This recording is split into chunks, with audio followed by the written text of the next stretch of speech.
You don't think more police make streets safer? No, Joe, I'm a black woman in America. I do not always think that more police make streets safer. When you walk down the streets of Georgetown, you don't see a police officer on every corner, but you don't feel unsafe. So what is it about talking about places like Southeast D.C., right? Ward 8, if you will, that people say, well, we need more officers to make us safe. I think we have to rethink what safety means in America. Imagine living in a world where Joe Scarborough of MSNBC is one of the smartest people around. Well, at MSNBC, that is the real world. But it's not just MSNBC. It is going on everywhere, and it is embarrassing. The answer to this problem for Democrats is not, oh, everything's okay. There's nothing to see here. Move along, move along. Oh, Washington has dropped 24% or whatever in crime. Well, let me give you some other numbers. The Washington Post took a poll in late April, early May. 91% of Washington residents say crime is a problem. 91%. 51%, it is an extremely serious problem. And John Heilman, we've had people before put this in racial terms. And this is what I must say, this is one thing that I think Democrats have gotten so wrong about crime. So wrong about crime. Let me just read the Washington Post here. There are stark divides among lines of race and income in the poll, with black residents and lower income residents significantly more worried about crime than white residents and those with higher incomes. As they were last year, black women are among the most concerned, with 65% saying crime is a very or extremely serious issue, compared with 82% who said the same thing last year. Rev, I just bring this up just to say there are a lot of, I'll just say it, white progressives who you've talked about and I've talked about, who sometimes think they're trying to help certain segments of the society, and they have no idea where they are. Well, right now in Washington, D.C., black women especially are deeply concerned about crime in their city. And I think it would behoove the Democratic Party to figure out how to build a partnership with the president, with the mayor, to make Washington a more secure city for the 91% of Washington residents who are saying today that crime is a serious problem. Well, it goes to the situation and problem that I've said to you, and you and I discussed before, that people are talking for people they're not talking to.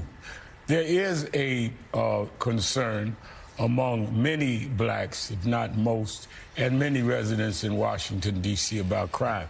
We have an office of National Action Network there, so I'm familiar with it. I go in and out. I talk to the people that work for NAN there, led by a woman, a black woman.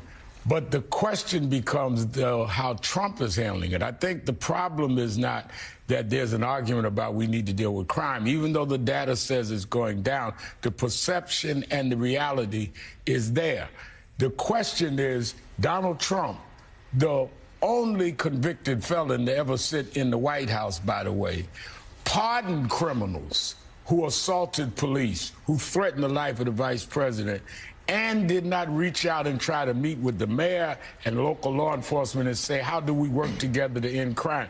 He just came in, said, I'm taking over, and then announced I'm going to other cities, all of whom have black mayors, Los Angeles, Oakland, Chicago, New York. I'm going after all these cities, not one Republican city, not one white mayor. So for people to suspect him and his motives and the way he does it is the problem. I think what leadership there should do is what Mayor Bowser said. They're willing to sit down with the administration, and anyone else should, and say, let's deal with the problem. But don't become the problem, and don't tell us on one hand you can sit January 6th and watch people beat up cops while you're sitting in the White House doing nothing, and then come back 5 years later and say, I'm taking over the city. And Rev, as you have spoken so often about communities of color that often will welcome more public safety efforts, but also sometimes have distrust. But it's not just MSNBC. It is going on everywhere, and it is embarrassing. I've worked extensively with police, and I don't have a problem tactically with what Donald Trump is doing here. He doesn't have to be the most dangerous place on earth. Something can be improving, but still really bad. If your house is on fire and then a third of the fire goes out, it's less bad, but it could still be an emergency. I work in D.C. It is dangerous there. You cannot deny that. And a common police tactic is to surge resources. I've been we call them task forces. They're applauded across the board, across the political board. I've done it in New Jersey. I've done it in New York. You take the FBI, you team them up with the Newark PD, what have you. You make a visible presence. Now, is some of it for appearance and show? Yes, because what it does is A, it assures people, it gives people a bit of confidence and security, and B, it deters people from committing crime. So it's not going to hurt, and this is a situation that needs to be improved. I don't see why there's a problem. And I also reject the January 6th. Look, I've been a 100% unambiguous critic of everything Donald Trump did on January 6th. I believe he should have been charged criminally. I believe the pardons were a disgrace. But why does that mean he can't do anything now to enforce the law to promote public safety? I think it raises questions about the Sure, sincerity. he's a hypocrite. Fine, he's a hypocrite. But this is all political theater. None of this is going to fundamentally address the crime problem in D.C. Would you rather have national security out in D.C. where you work? How about bolstering local police and instead congressional Republicans cut the D.C. budget by $1 billion? The police union says Cutting he's right. the D.C. budget by $1 billion undermines local police. The police union says he's right. You saying the union is wrong? Right on what? The police union came out on this action by the president and said, we wholeheartedly support the president. We need the support. Are they right or wrong?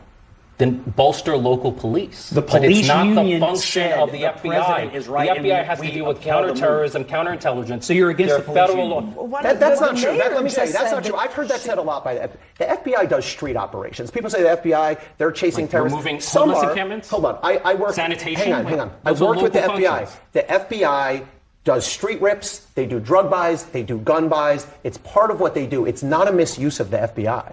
No, but I think to his point, he's asking, what we're seeing in D.C. is FBI, Border Patrol, they're doing traffic stops. They are clearing homeless encampments. I mean, those types of things. But also what cost? In addition We don't know to the it. cost. Where are they being? No, I mean, that's a fair argument. But these that's an essential question to ask. Yes, I'm saying, look, it's a fair question. But the decision makers get to make this decision. I mean, where's the chief of the Metro PD? Where's the mayor? If they disagree with this, if they thought this was so illegal, unwarranted, inappropriate, why have they not challenged it? Why have they not? They've challenged it rhetorically, but they haven't gone to court. Well, I mean, they have. Well, what about that idea? What about the idea that this is, even if one supports this effort, it's a Band-Aid, right? It's not like hiring 500 additional cops in D.C. And I think they do have a staffing shortage in the D.C. Police Department. They need to fix that. I don't know what's authoritarian about putting some extra eyes and ears on the street, getting criminals off the street to keep people from being murdered and carjacked. Nobody in their right mind believes Washington, D.C. is safe.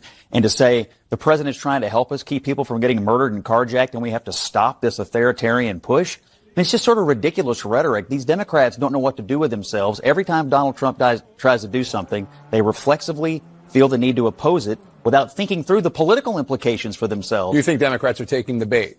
Well, I think they're acting like idiots here. The city is crime-ridden. I saw a guy get murdered in Union Station in February at 4 p.m.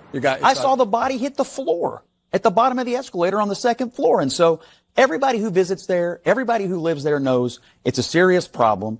You have extra eyes and ears. They've arrested criminals. They're getting illegal guns off the street. People feel safer. Tourists feel safer. What is the problem? Margaret? This is yet another 80-20 issue where Donald Trump is going to win. Crime will come down in D.C. further, and he will take credit for it. And everyone with any common sense and political acumen will tell you crime going down is good. Advocating for murderers and criminals is bad.